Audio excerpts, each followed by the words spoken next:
Hello and welcome back to my channel. Today we're going to be doing a quick review on the Ruger Security 9. If you like what you see, hit that like button, hit the subscribe button, don't forget the bell, and leave a comment below. Thanks for coming by. This pistol came with a cable lock, 2 Maryland compliant 10-round magazines, and of course the most important part of all, the instruction manual. And since I do live in the state of Maryland, you cannot leave the store without some type of barrel lock or chamber lock.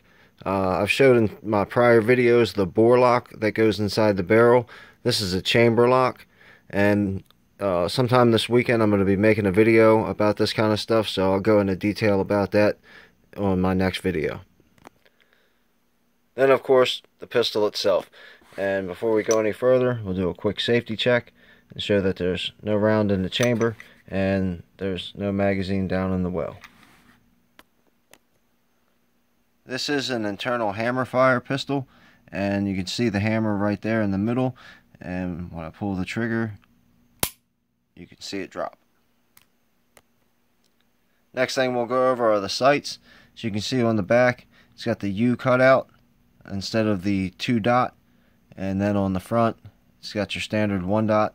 The front sight on this one is not adjustable. It's pretty easy to replace if you don't like this one, but it's not adjustable. The back is pretty easy to replace, and it is adjustable. As you can see, there's the screw right there for your windage. I generally don't modify my firearms. I usually keep them the way they came from the factory, and this one's not going to be any different. These are the sights that came with it, so these are the sights that are going to stay on it. And the slide has some pretty aggressive serrations on the front and on the back. And then I'll flip it over and you can see on the other side. Like I said, they're pretty aggressive. I don't know if you can really tell through the video here, but when you grab a hold of it, you're going to get a good grip. I don't think you're going to slide off of it. It feels pretty good in my hand. I've racked it back a few times from the front and from the back, one-handed, different stuff like that. And so far, every time I've grabbed it, I've got a good grip on it. Next, I wanted to talk about the grips. Just aesthetically, I like the way it looks. I like the design. I think it's pretty cool. It does have a little bit of the grip on the back and on the front. So when you get a nice firm grip across it, there's plenty of texturing. Some pistols that I feel are kind of slippery. This one is not. The design is not very aggressive. I've definitely felt more aggressive grip, but it is pretty good. It feels good in your hand. And then as you can see, when I push in the magazine, down here at the bottom of the handle, there's some of the grip, and then right there on the magazine they have a little tiny strip as well, which I think is actually pretty cool. When I hold the pistol, my pinky wraps around and right into that grip right there, so I really feel like I got a firm grasp on the pistol. And then as you can see, my pinky wraps right there where the magazine sticks out. This is my first 9mm. It's quite a bit smaller than my other 2 pistols, but just holding it in my hand, it feels pretty good. The magazine release works pretty good. It's only on one side. It's not ambidextrous, so it's only on the left side. And when you get a grip on it, I kind of sit my hand right there on it. My thumb sits on it. I haven't fired this pistol yet. I just got it, and it'll probably be this weekend before I get out to the range with it. I don't think it's going to be a problem, because you have to really push in pretty good to get the magazine to drop out.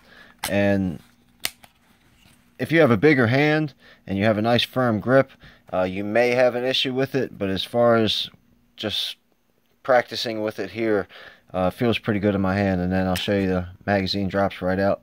Works pretty good. This does have a manual safety, and you push up on the back. It's pretty easy to operate.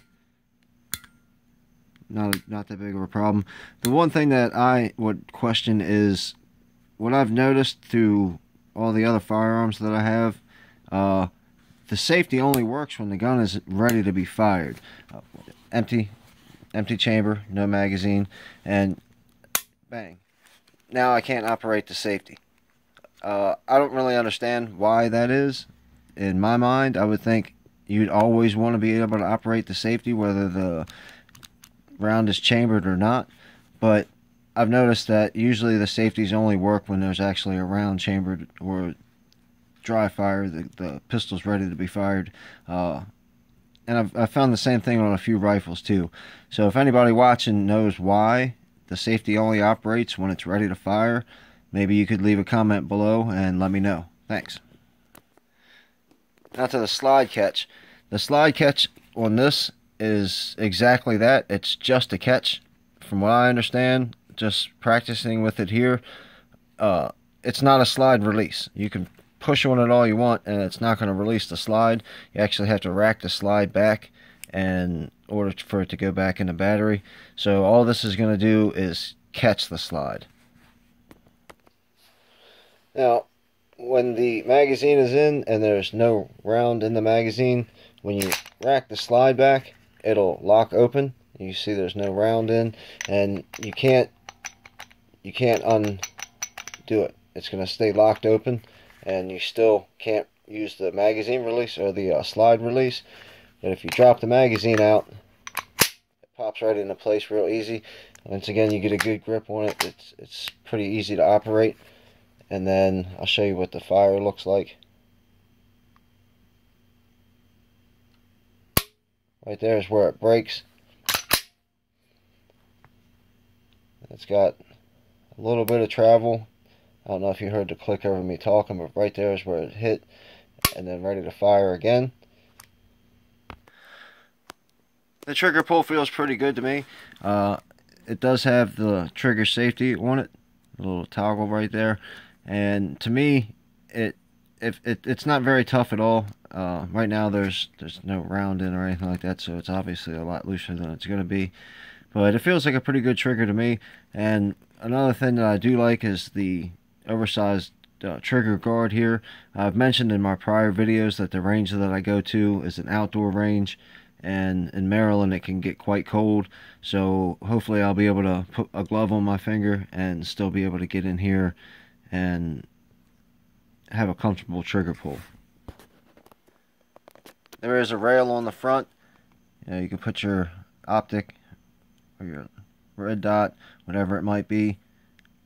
I do have a light. I can't seem to find it right now, or I demonstrate what it looks like on there for you. So hopefully in the next few days I'll be able to search my room and find out where that light went. Taking this firearm apart is really simple. It's actually quite easy to do. You just grab the gun and slowly rack back on the slide, and you can see how they line up right there. What I've been doing is I hold the pistol, and this is my left hand. I hold the pistol like this and rock back on the slide just a little bit and turn it over, and then use the tip of a bullet to push out that pin just a little bit. And then once it pushes out, there's a little groove inside here, and I'll show you once I get it out. You can take a shell casing and use the little boat tail on the end and just pry it out. Using the brass keeps you from scratching your slide. The owner's manual says use a screwdriver. You can do that. I would recommend putting, a piece of tape or a rag or something over top of your slide, because you're going to scratch it, and what little scratches that you put on it with the brass will wipe right off. And real quick, for this video, this is a 9mm, and I don't have any empty shell casings, so that's why I chose this is a live round, but I chose a .223 round just to make sure that it's pretty clear that this round is not going in this pistol. Like I said at the beginning of the video, gun safety is a must, so I didn't want to make anybody think that anything could possibly happen by using a 9mm round. I just didn't have an empty shell casing, so that's why I'm using this .223 round. Okay, and I went ahead and popped it out. Like I said, you just take your shell casing and pry it like that. It slides right out. You can see that it's got the little groove, and that's where you would catch it with your shell casing. It only goes in one way. It's got this little flat side on the back, so it's not like you can put it together wrong. And then once it's together or taken apart, one thing that you got to watch out for, the slide is supposed to just slide right off, and in this video it's doing that, but see if I can make it make the mistake. What's happened before is, it's not doing it this time, but the slide catch will pop up, and sometimes it'll catch it and it won't just slide right off. So if that happens, all you got to do is just push the slide catch down, and it'll slide right off. This is just one-handed right there. That simple. Obviously you got your recoil spring and your barrel and everything down inside here, and then this is the internal. I like this. It's got pretty long rails on it. The other two pistols that I own have long internal rails, and at least in my hand they fire pretty good. And then right there you can see the hammer. Now putting it back together is pretty simple. I'm going to do it again with just one hand while I'm holding you guys. Now once again, what has been happening and might not happen here in this video is when you push it back, sometimes the slide stop will catch it on the way back, so you have to push it down in order to get it to go all the way back. But it didn't happen in this video. So once again, line up the holes in the groove right there, and your takedown pin will slide right back in, and that's it. It's as simple as that. And there it is back together. Pretty simple. And that's my review on the Ruger Security 9. This weekend, when I get a chance to take it out to the range, I'll mark all of my targets down and their distances and do a video and show you guys how it's shot. And also, during that video, I'll update you on the accuracy of adding the bipod to my 223 rifle, and give you guys a chance to see what the targets look like. If you like what you saw, hit that like button, hit the subscribe, don't forget the bell, and please leave a comment below. Thanks for coming by. See you again soon.